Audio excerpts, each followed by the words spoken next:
por X5. Bueno, señores, 9 de la mañana, 12 minutos. Lo tengo en comunicación telefónica a Alejandro Pegoraro, CEO de Politicón de la provincia del Chaco, una persona que nos puede explicar en un lenguaje mucho más coloquial Sí. qué significa este 2.7 del mes de octubre en materia de inflación. Alejandro, querido, ¿cómo estás? Buen día, Marcelo Insaurralde te saluda para Radio X5. ¿Cómo andás? ¿Qué tal, Marcelo? Buenos días, ¿cómo te va? Pero muy bien, Alejandro. Ale, primero que nada, antes de meternos en lo que sos idóneo y conoces mucho, día del helado. ¿Gusto favorito de helado? ¿Cuál es? Yo soy bastante fanático de los frutales con crema.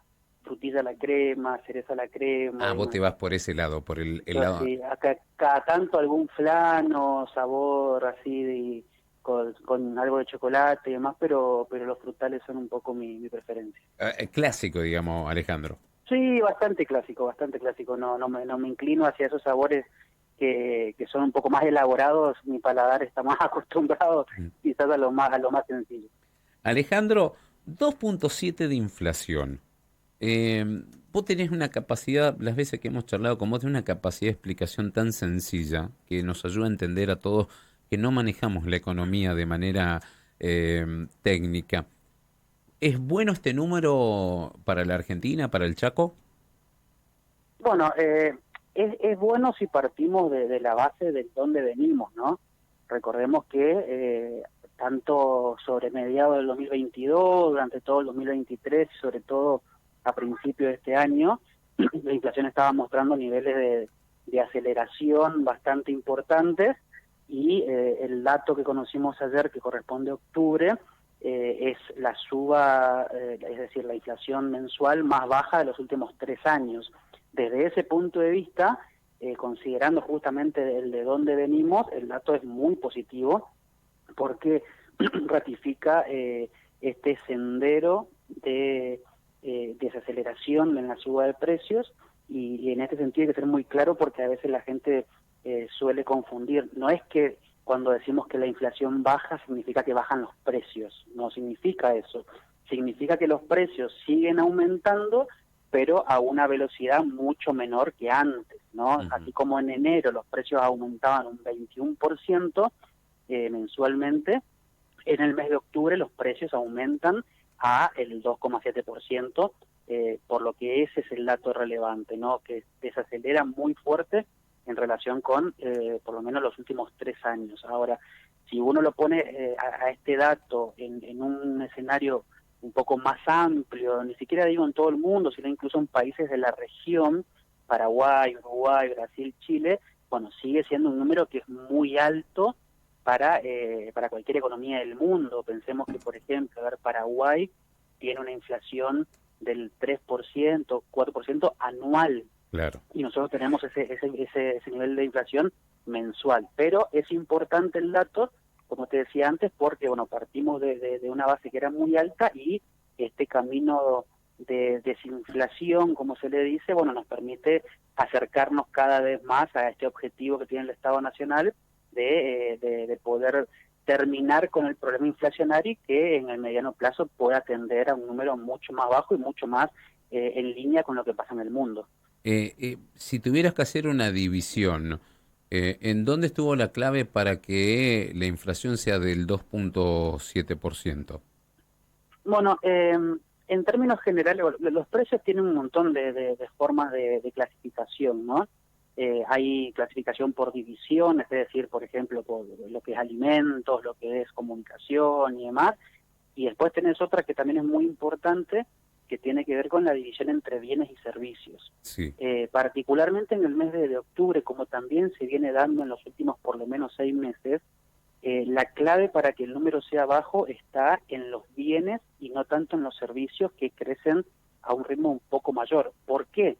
Porque recordemos que desde que asumió este nuevo gobierno nacional, una de las cosas que hizo fue liberar mucho de los precios que antes estaban regulados. Por ejemplo, comunicación, por ejemplo, prepagas, tarifas de servicios eléctricos y demás que estaban congelados en la gestión anterior como una forma de contener la inflación justamente y que ahora en este proceso de corrección de ese atraso de los precios de esos rubros, se liberó y eso está creciendo a un ritmo bastante importante, pero los bienes, donde los bienes mayormente estamos hablando, por ejemplo, de alimentos, están mostrando un crecimiento que es muy menor y eso de alguna manera logra equilibrar la suba mensual, ¿no? Pensemos que en promedio los servicios crecen al 4% en octubre y los bienes crecen al 2% aproximadamente.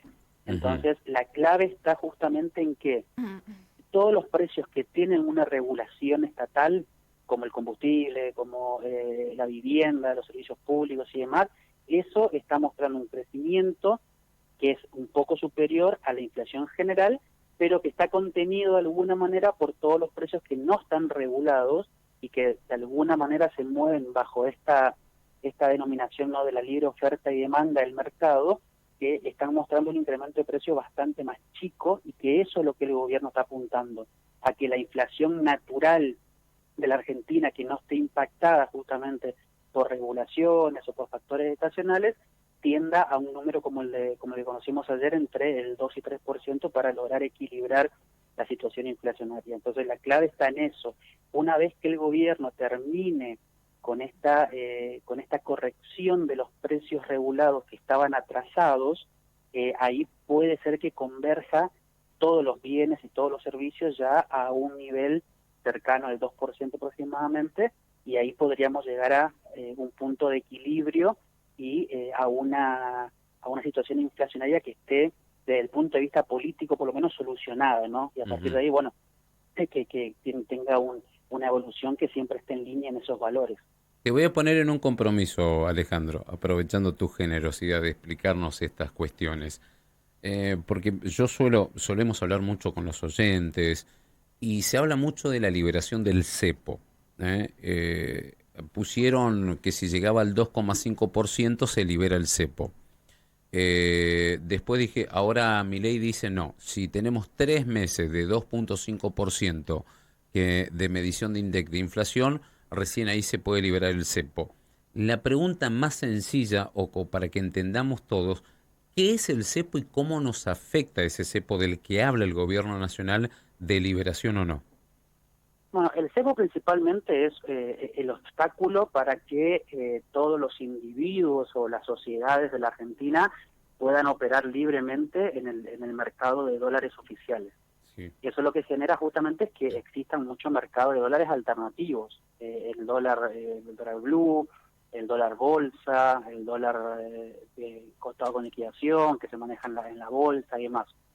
Lo que suele pasar en Argentina históricamente es que cuando hay cepo, el resto de los dólares que se manejan de manera alternativa siempre son más caros que el oficial, por supuesto, y por lo general la brecha de precio entre el dólar paralelo con el dólar oficial suele ser muy grande. Entonces, si vos liberás el cepo con una brecha muy grande, tu dólar oficial naturalmente va a tener que crecer hacia el nivel de los dólares paralelos, porque la corrección se hace para arriba, nunca para abajo, porque es lo que demanda el mercado, ¿no? El precio de mercado que le pone a los dólares.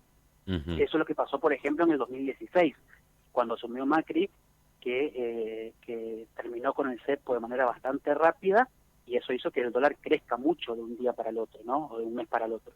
Ahora lo que el gobierno dice es, si yo levanto el cepo ahora, te corro el riesgo de que justamente el dólar oficial se vaya bastante más arriba de lo que ellos desean y eso impacte en los precios y naturalmente impacte sobre la inflación y como tenemos un retroceso en materia de lucha antiinflacionaria.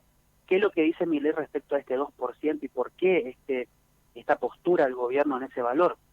De hecho, ayer Milei hizo un posteo muy interesante en donde lo que explicaba es que según sus cálculos, la inflación que conocimos ayer del 2,7 en verdad no es esa la inflación natural de la Argentina, sino que es únicamente el 0,2%. ¿Por qué?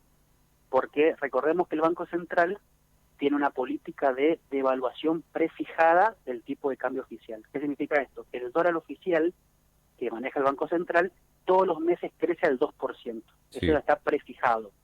Ahora, entonces, lo que Milei dice es, yo tengo un 2% de inflación que viene de esa devaluación prefijada del Banco Central. Y después tengo un 0,5%, dice él, que es por inflación internacional que impactan precios internacionales y por ende impacta luego en tus precios domésticos. Entonces, lo que el gobierno decía era, cuando el dato de inflación llega al 2,5, eso significa que la inflación de la Argentina únicamente es del 0,5, porque el otro 2% es por el tipo de cambio que yo estoy devaluando mes a mes de manera prefijada. Y ahí sería como el momento para levantar el cepo. ¿Por qué?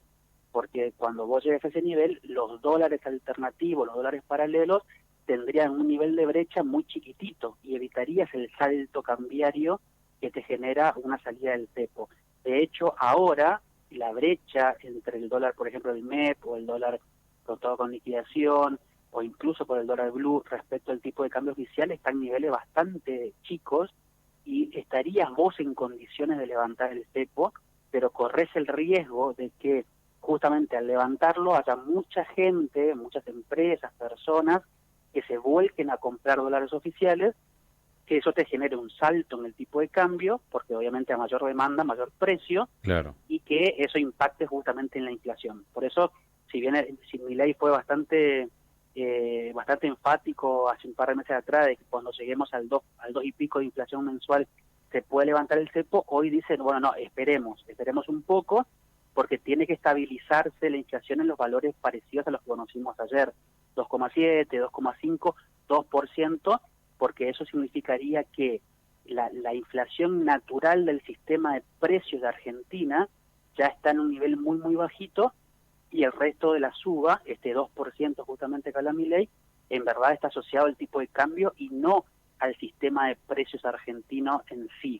Y ahí sería momento propicio para levantar el cepo. Pero entendemos que la salida del cepo todavía está no está tan cercana como quizás uno lo podía esperar hace un par de meses, más explicado por cierta prudencia del equipo económico nacional que quieren evitar justamente cualquier salto del tipo de cambio que te impacte en los precios, pero quien te dice que quizás en el primer tramo del 2025 bueno, haya algún tipo de avance al respecto, quizás no salida del cepo de manera directa, pero sí este 2% de devaluación prefijada, bajarlo al 1%, que ayer de hecho el vicepresidente del Banco Central dijo que quizás pueda ser una alternativa, y paulatinamente ir de alguna manera empezando a liberarse a estas restricciones que tiene hoy la operación con dólares y después luego como paso final poder salir del cepo. Alejandro, te mando un abrazo grande, clarito realmente. Gracias por la amabilidad de explicarnos siempre detalles de la economía que para el común denominador muchas veces es muy técnico y no entendemos. Gracias, como siempre. No, por favor, gracias a vos, Marcelo. Un abrazo grande.